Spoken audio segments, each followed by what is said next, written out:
In the early hours of June 22, 1941, as German artillery opened up along a front stretching from the Baltic to the Black Sea, the Soviet Union discovered in blood what it had been rehearsing for in paper, steel, and fear for more than 2 decades.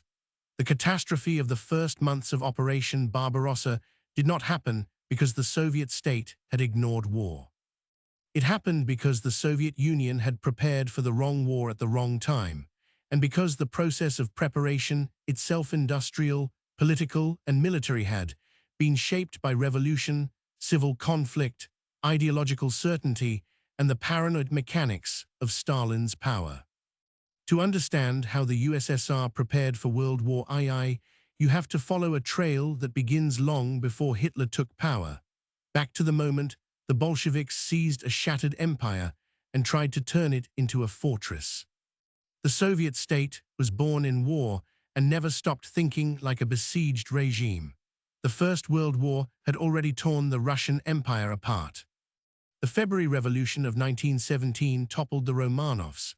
The October Revolution brought the Bolsheviks to power, and then came the Russian Civil War, a brutal multi-front struggle from 1918 to 1921 that pitted the Red Army against white armies, foreign intervention forces, nationalist movements, and peasant uprisings. The Red Army itself was improvised under existential pressure. Leon Trotsky, appointed People's Commissar for Military and Naval Affairs, built it from a mix of revolutionary volunteers and conscripted peasants, held together by political commissars and harsh discipline. The Civil War taught the Bolsheviks 2 lessons that would echo through the 1930s. First, that the survival of the regime depended on centralized control and coercion. And second, that foreign powers could and would intervene when Russia was weak.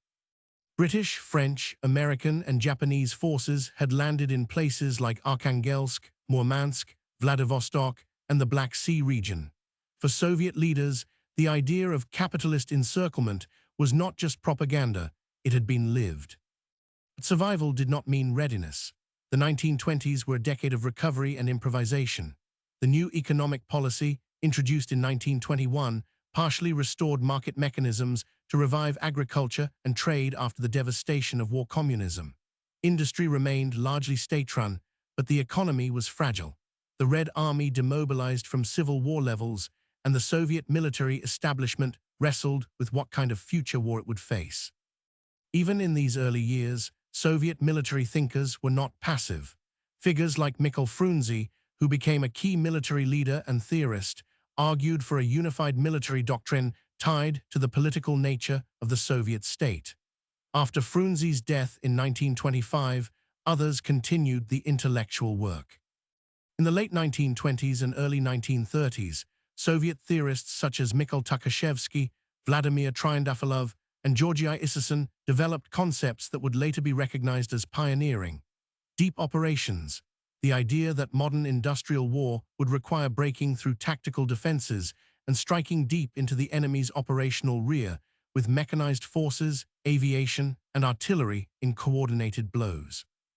Tryandafilov's writings, including his 1929 work on the nature of operations of modern armies, anticipated the scale and tempo of mechanized warfare. These were not fantasies. They were attempts to solve a real problem: how a state with vast territory and limited time could survive against technologically advanced enemies. The problem was that theory required machines, and machines required factories. The Soviet Union's most consequential preparation for World War II was not a single treaty or battle plan. It was the industrial transformation launched under Joseph Stalin. After consolidating power in the late 1920s, Stalin moved to end the NEP and force rapid industrialization and collectivization. The first 5-year plan began in 1928. Its targets were immense and often unrealistic, but the direction was unmistakable: heavy industry first, consumer goods last. Steel, coal, electricity, machine tools, these were the foundations of a war economy, even when described as socialist construction. New industrial centers rose or expanded. Magnitogorsk in the Urals became a symbol of Soviet steel. Kuznetsk in Siberia grew. The Dnieper hydroelectric station, completed in 1932, was one of the largest power projects in Europe. Tractor plants in Stalingrad, Kharkov, and Chelyabinsk were built with foreign technical assistance, and equipment American firms like Albert Kahn Associates contributed to industrial design, and these plants could be converted to tank production in wartime. The logic was explicit in Soviet planning culture. Tractors and tanks shared components, metallurgy, and production techniques. Dual-use industry was not an accident, it was a strategy. Collectivization, launched aggressively from 1929, was the regime's attempt to control the countryside, extract grain to feed growing cities, and finance industrial imports. It also unleashed catastrophe. The forced requisitions, dekulakization campaigns, and disruption of agriculture contributed to famine, including the 1930–1933 famine that devastated regions such as Ukraine, the North Caucasus, and Kazakhstan. Millions died. The human cost was enormous, and it left scars in Soviet society that would matter in 1941 when the state demanded sacrifice again. Yet from the perspective of Stalin's state, collectivization tightened political control and created mechanisms for mobilizing resources. The countryside was militarized in a different sense. It was brought under a system that could extract manpower and grain for the cities and eventually for the army. By the mid-1930s, Soviet industrial output had grown dramatically compared to the 1920s, though at immense social cost. The USSR was building the skeleton of a war machine: metallurgy, chemicals, oil refining, and machine building. The location of many new plants mattered as much as their output. Industrialization pushed eastward into the Urals, Siberia, and Kazakhstan, partly for resources, partly for strategic depth. This would prove decisive after 1941, when entire factories were dismantled and evacuated beyond the reach of German bombers. That evacuation was not improvised from nothing. It was possible because the Soviet Union had already invested in rail networks, industrial nodes, and a centralized command economy capable of issuing orders that moved millions of tons of equipment across thousands of kilometers. While factories rose, the Red Army tried to modernize. The 1930s saw experimentation with mechanized forces. The Soviet Union produced large numbers of tanks, including the T-26, based on the British Vickers 6-ton, and the BT series of fast tanks influenced by American designer J. Walter Christie. Soviet doctrine envisioned massed armor and mechanized corps operating with aviation and artillery. The Red Army also invested in airborne troops. The USSR conducted large parachute exercises in the mid-1930s that impressed foreign observers. On paper, the Soviet Union was building a modern force. But preparation was not only about equipment. It was about leadership, training, and the ability to translate doctrine into action. Here, the Soviet system inflicted a wound on itself. The Great Purge of 1937–1938, driven by Stalin's paranoia and the NKVD's machinery of terror, devastated the military command structure. The arrest, trial, and execution of Marshal Mikhail Tukhachevsky in June 1937, along with other senior commanders like Gona Yakia and Hieronym Yubovich, was not simply a political event. It was a strategic disaster. Thousands of officers were arrested, dismissed, or executed. The exact numbers vary by source, but the scale is documented. The officer corps was shaken at every level. Experience, institutional memory, and confidence were destroyed. Promotions became rapid and politicized.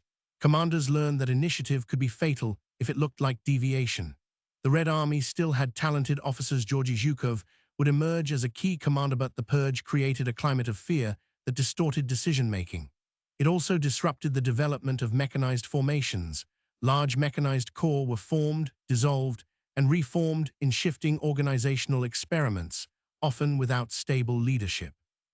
Even as the Soviet Union purged itself, the international environment was deteriorating. Hitler became Chancellor of Germany in January 1933. Germany left the League of Nations that year. In 1935, Hitler announced rearmament and the creation of the Luftwaffe, violating the Treaty of Versailles. In 1936, Germany remilitarized the Rhineland. The Soviet Union watched these moves with alarm, but it also watched the West's response: hesitation, appeasement, and a reluctance to confront Germany early. Soviet foreign policy in the mid-1930s, led by Maxim Litvinov, sought collective security, against fascist aggression. The USSR joined the League of Nations in 1934. It signed mutual assistance pacts with France and Czechoslovakia in 1935, though these were limited and dependent on conditions that made them difficult to activate. The Soviet leadership wanted security, but it also wanted time. Time was what Stalin would seek above all. The Soviet Union's strategic nightmare was a two-front war, Germany in the west and Japan in the east. That nightmare was not hypothetical. Japan had seized Manchuria in 1931 and created the puppet state of Manchukuo. Tensions along the Soviet-Manchurian border were constant. In the west, Germany's intentions were becoming clearer. Hitler's ideology openly targeted Lebensraum in the east and framed Bolshevism as an enemy to be destroyed. Soviet intelligence could read German rhetoric, but Stalin's calculations were shaped by distrust of everyone. He distrusted Hitler, but he also distrusted Britain and France, believing they might push Germany eastward and let the USSR bear the cost. The 1930s also offered the Soviet Union a grim laboratory for modern war, the Spanish Civil War. When the conflict erupted in July 1936, the USSR became the primary supporter of the Spanish Republic, providing aircraft, tanks, advisors, and political operatives, while Germany and Italy backed Franco's nationalists. Soviet-supplied T-26 tanks and I-15 and I-16 fighters saw combat. The war revealed the power of air attacks on cities and the importance of combined arms. It also exposed weaknesses. Soviet tanks often operated without adequate infantry support, and Soviet advisors observed German tactics and equipment in action. Spain was a proving ground, but it was also a warning. The German Condor Legion's bombing of Guernica in 1937 signaled what modern air power could do to civilian targets. The Soviet Union took note and expanded air defense measures, though it would still struggle to protect its cities in 1941. While Spain burned, Stalin's state continued to build. The late 1930s saw the acceleration of armaments production. The Soviet defense industry expanded under centralized planning, with the People's Commissariat for Defense Industry and other agencies overseeing production. New weapons were developed and improved. The Red Army invested heavily in artillery, a traditional Russian strength, and in the massive production of small arms. Yet the Soviet Union faced a constant tension. It could produce large quantities, but quality control, training, and logistics lagged. The Soviet economy could build tanks faster than it could train crews to use them effectively in complex operations. The same was true for aircraft and radios. The Red Army suffered from a chronic shortage of reliable communications equipment, and this would be lethal when fast-moving war demanded coordination. In the Far East, the Soviet Union fought undeclared wars with Japan that shaped its preparation for the main conflict in Europe. In 1938, fighting broke out at Lake Kherson near Vladivostok. The following year, from May to September 1939, a much larger conflict erupted along the Khalkhin-Gol River on the border between Mongolia and Manchukuo. Soviet and Mongolian forces, commanded by Georgy Zhukov, faced the Japanese Kwantung Army. The battle was a combined arms showdown. Zhukov used massed artillery, armor, and air power to encircle and destroy Japanese forces in August 1939. The Soviet victory at Khalkhin-Gol was decisive. It influenced Japanese strategic thinking, contributing to Japan's later focus on the southern strategy towards Southeast Asia and the Pacific rather than a full-scale invasion of Siberia. For the USSR, Khalkhin-Gol was proof that the Red Army could fight and win with modern operational methods, even after the purges. It also provided Zhukov with a reputation that would matter when Moscow was threatened in 1941. Then came the diplomatic earthquake that still defines debates about Soviet preparation, the Molotov-Ribbentrop Pact. On August 23, 1939, the Soviet Union and Nazi Germany signed a non-aggression treaty in Moscow, negotiated by Soviet Foreign Minister Vyacheslav Molotov and German Foreign Minister Joachim von Ribbentrop. The pact included secret protocols dividing Eastern Europe into spheres of influence. Poland was to be partitioned. The Baltic states and Finland fell into the Soviet sphere. Bessarabia was also addressed. The agreement shocked the world. especially because Soviet propaganda had long denounced fascism. But the Soviet leadership's reasoning, documented in the logic of state survival, was brutally strategic. Stalin wanted to delay war with Germany, avoid fighting alone, and reclaim territories lost after the collapse of the Russian Empire. He also believed that a war between Germany and the Western powers would weaken both sides. The pact was not a sign that Stalin trusted Hitler. It was a wager that time could be bought with territory and trade. The consequences were immediate. On September 1, 1939, Germany invaded Poland. Britain and France declared war on Germany on September 3, beginning World War II in Europe. On September 17, 1939, the Red Army entered eastern Poland, claiming to protect Ukrainians and Belarusians after the Polish state had collapsed. In reality, it was the execution of the secret protocol. Poland was partitioned. Hundreds of thousands of Polish soldiers and civilians fell under Soviet control. The Soviet security apparatus moved quickly to eliminate potential resistance. In the spring of 1940, the NKVD carried out the Katyn massacre, executing over 20,000 Polish officers and intelligentsia in locations including the Katyn forest near Smolensk, Kalinin, Tver, and Kharkiv, following a decision approved by Stalin and the Politburo on March 5, 1940. This was not preparation for conventional war in the narrow sense. It was preparation for control of conquered territory, the kind of rear area security Stalin believed essential in a future conflict. The pact also enabled an economic relationship with Germany that had direct military implications. The Soviet Union supplied Germany with raw materials: oil, grain, cotton, manganese, phosphates under trade agreements, including the German-Soviet Commercial Agreement of August 19, 1939, and later arrangements. Germany, in turn, provided machinery and some military technology. For Stalin, this trade was another way to buy time and acquire industrial equipment.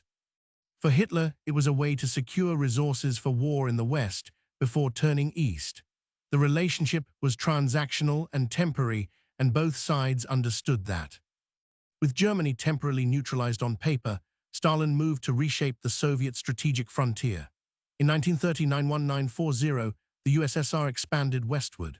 The Baltic states Estonia, Latvia, and Lithuania were pressured into allowing Soviet bases in late 1939, then occupied and annexed in the summer of 1940 after staged political changes. Bessarabia and northern Bukovina were taken from Romania in June 1940.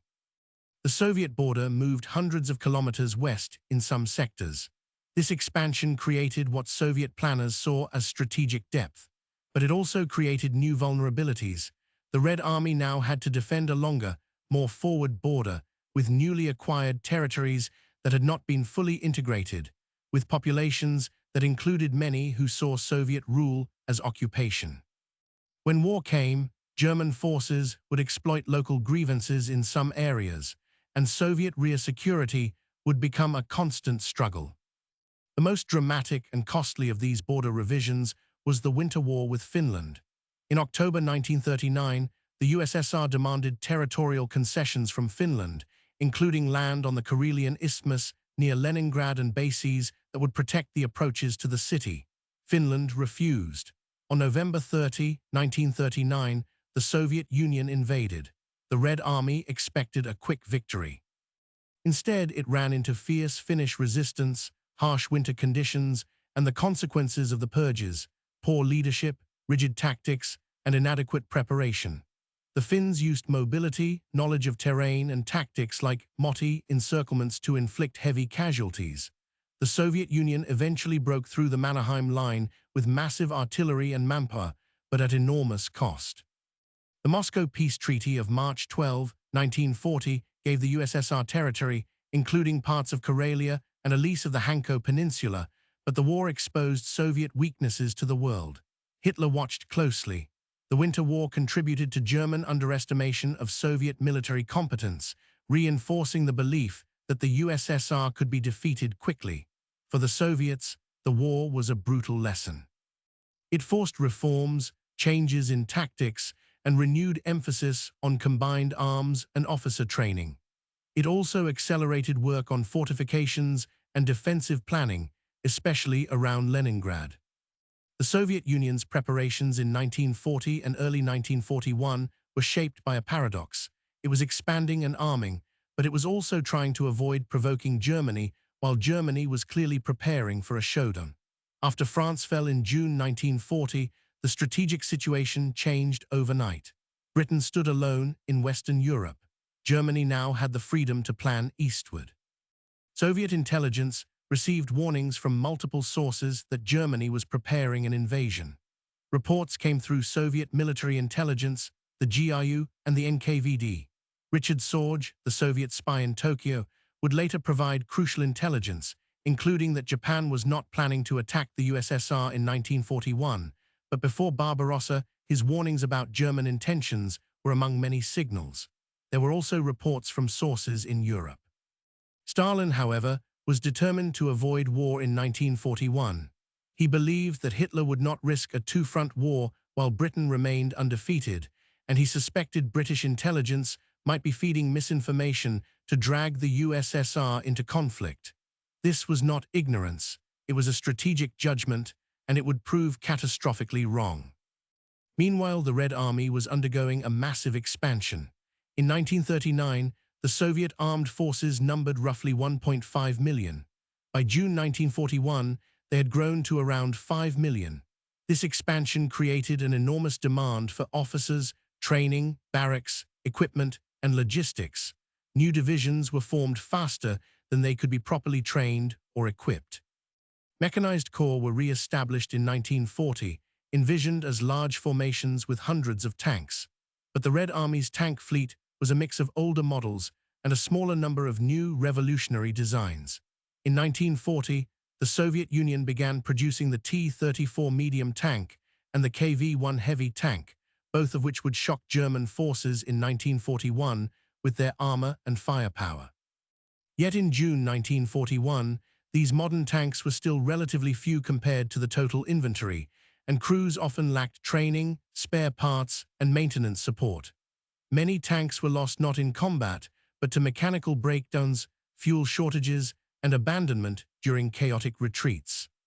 The Soviet Air Force, the VVS, also expanded rapidly. It fielded thousands of aircraft, but many were obsolete models vulnerable to modern German fighters. New aircraft like the MiG-3, Yak-1, and Il-2 were entering service, but not in sufficient numbers, and pilot training was uneven. Airfields near the border were crowded, poorly protected, and often lacked dispersal and camouflage. When the Luftwaffe struck on June 22, it destroyed large numbers of Soviet aircraft on the ground. The Soviet Union had built planes, but it had not built the operational resilience to protect them in the first hours of war. Fortifications were another arena where preparation collided with political change. In the 1930s, the USSR had constructed a line of fortifications along its western border, sometimes referred to as the Stalin Line. After the annexations of 1939-1940, the border moved west, and Soviet planners began building a new set of defenses along the new frontier, sometimes called the Molotov Line. The problem was timing. The old fortifications were now behind the front, and in some cases were stripped of weapons and equipment to supply the new line. The new fortifications were incomplete by June 1941. The Red Army entered the war with defensive works in transition, with neither line fully ready for the opening blow. This was preparation in motion, caught mid-stride. Soviet war planning in 1941-1941 was also shaped by offensive assumptions. Soviet doctrine, rooted in deep operations theory, emphasized taking the fight into enemy territory. Many Soviet plans envisioned counteroffensives and operations that would quickly carry war westward. This was not unique to the USSR. Many armies planned offensively. But in the Soviet case, the combination of forward deployment, incomplete defenses, and a political reluctance to mobilize fully for fear of provoking Germany created a dangerous posture. Units were positioned near the border, some in vulnerable salients. Ammunition and fuel depots were often close to the front. Mobilization was partial and uneven. When the German attack came, these forward deployments became traps. Preparation was not just about armies. It was about the state's capacity to absorb shock. Here, the Soviet Union's harsh internal system paradoxically provided both weakness and strength. The purges and terror had hollowed out trust and initiative, but the centralized command economy and the police state could mobilize resources with ruthless speed once the political decision was made. The USSR had built institutions for control. The NKVD monitored society, the party penetrated factories and units, and propaganda shaped narratives of vigilance and sacrifice. The regime had also cultivated a culture of industrial heroism, celebrating Stakhanovites and production records, linking labor to patriotism. By the late 1930s, Soviet society had been conditioned to accept extraordinary demands from above. This would matter when the war became a total war of survival. The Soviet Union also prepared through education and militarization of youth. Organizations like the Komsomol mobilized young people, while paramilitary training and civil defense activities expanded. The Osovia KHM organization promoted aviation, chemical defense, and military skills among civilians. These efforts did not create ready divisions, but they contributed to a society more accustomed to military concepts and mobilization. In a war where millions would be drafted, basic familiarity with discipline and training culture mattered. Another dimension of preparation was intelligence and counterintelligence. Soviet intelligence networks were extensive, and they did provide warnings, yet intelligence is only as effective as the leadership's willingness to act on it. Stalin's insistence on controlling information flow and his suspicion of provocations meant that even accurate reports could be discounted. In the months before Barbarossa, Stalin reportedly resisted full mobilization and avoided actions that might be interpreted as hostile. The Soviet Union continued to ship raw materials to Germany up to the eve of invasion. This was not because Stalin admired Hitler, but because he believed the pact could hold longer and because he wanted to avoid giving Germany a pretext. The result was a strategic surprise, not in the sense that no one expected war, but in the sense that the timing and scale of the attack were not met with appropriate readiness. When the invasion came, the initial Soviet response was chaotic. German Army Group North drove toward Leningrad, Army Group Center toward Minsk and Smolensk, and ultimately Moscow, and Army Group South into Ukraine. Massive encirclements at places like Bialystok, Minsk, and later Kiev captured hundreds of thousands of Soviet soldiers. The numbers were staggering. In 1941, millions of Red Army soldiers became prisoners of war, and many would die in German captivity. The Soviet states' pre-war preparations, industrialization, expansion, new weapons did not prevent this disaster, but they mattered because they made recovery possible. This is the core of the story. Soviet preparation for World War II was not a clean sequence of rational reforms leading to readiness. It was a brutal, contradictory process that built immense capacity while undermining competence. The Soviet Union entered the war with enormous industrial potential, a growing armaments base, and strategic depth, but also with a traumatized officer corps, incomplete defenses, and a leadership that had misjudged the immediate threat. And yet, once the shock hit, the machinery Stalin had built could be turned fully toward survival. The State Defense Committee, the GKO, would be established on June 30, 1941, concentrating power in a small group led by Stalin. Centralized authority, which had been deadly in peacetime, became a tool for wartime mobilization. Factories were evacuated eastward in a massive logistical operation in the second half of 1941. Entire industrial plants were dismantled and moved by rail to the Urals, Siberia, and Central Asia. Cities like Chelyabinsk would become Tankograd, producing armored vehicles at scale. This relocation was one of the most extraordinary industrial feats of the war, and it was only possible because the Soviet Union had already developed a heavy industrial base and a command system capable of ordering such movement. The Red Army also adapted. The early disasters forced changes in command, tactics, and organization.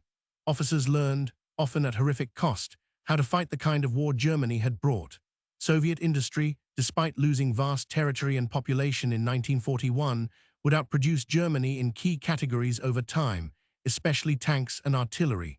The T-34 became the symbol of this industrial military synthesis.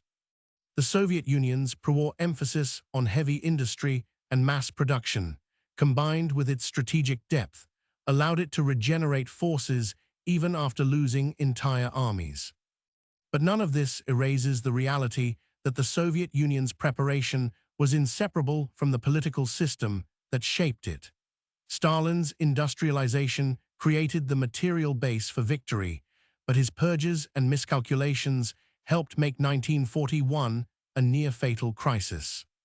The Molotov-Ribbentrop Pact bought time and strategic depth, but it also enabled Hitler's war in the West and gave Germany resources, while the Soviet annexations created contested borderlands that would become killing fields.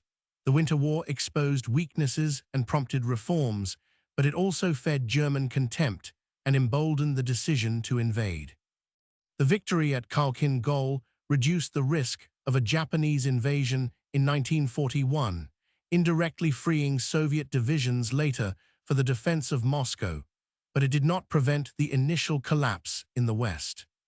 Preparation, in the Soviet case, was not a single plan. It was a collision between ideology and geography, between modern military theory and political terror, between industrial ambition and human suffering. The Soviet Union prepared for World War II by turning itself into a militarized industrial state, by expanding its borders and attempting to control its strategic environment through diplomacy and force, and by building an army designed for modern operations. It also prepared by creating a society accustomed to coercion and sacrifice, a grim kind of resilience that would be demanded on an unimaginable scale after 1941. The modern consequences of these preparations still reverberate. The Soviet victory in the Great Patriotic War became the central legitimizing myth of the USSR and later of post-Soviet Russia, shaping national identity, memory politics, and the state's relationship to its own history. The westward expansion of 1939-1940, justified then as security, left a legacy of contested borders and trauma in Eastern Europe that continued through the Cold War and remains sensitive today. The industrial choices of the 1930s, prioritizing heavy industry, central planning, and strategic depth, helped win a total war, but also entrenched an economic model that struggled in peacetime competition. The Soviet Union prepared for World War II by becoming a fortress, and it survived because that fortress could manufacture armies even as it bled. But the price of building it, terror, famine, and a system that punished truth, also ensured that when the enemy finally came, the gates were open just wide enough for disaster to rush in. The takeaway is as stark as the history. Preparation is not only about weapons and factories, it is about institutions, judgment, and the freedom to see reality clearly before reality arrives with artillery fire.